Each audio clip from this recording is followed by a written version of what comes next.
What's the real backstory that shaped how you see leadership today?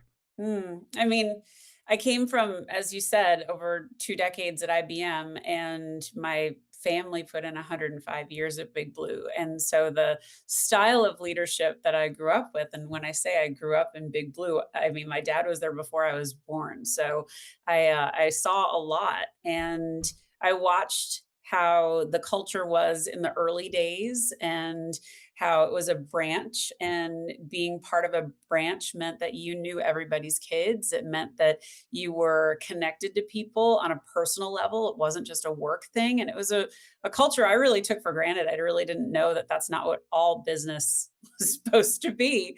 And I would go into my dad's office in Manhattan and meet his secretaries. At one point, he had two blind secretaries, and he's like, I want you to meet them. And their names were like Carol and Carol, or Barbara and Barbara. They had the same name.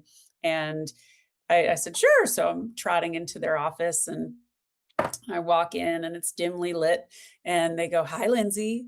And I look at my dad and I'm like, you said they were blind. And they go, they're not deaf. And I'm like, oh my God.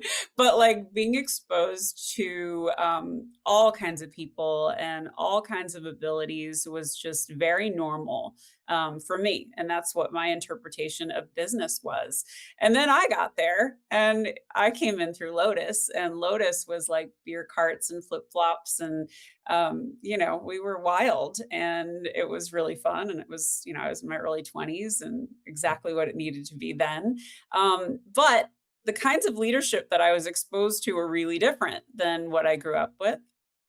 And some of it was good, a lot of it was bad, and I was really kind of exposed to this style of leadership that I never connected with, and that was, very sports analogy heavy, very kind of thump your chest, very boys club, very exclusive, like, "These are the people in my group," and I was never inspired by that, and it took until, I had one leader who she promoted me twice, and she asked me, she said, hey, Lindsay, how do you want to run the business?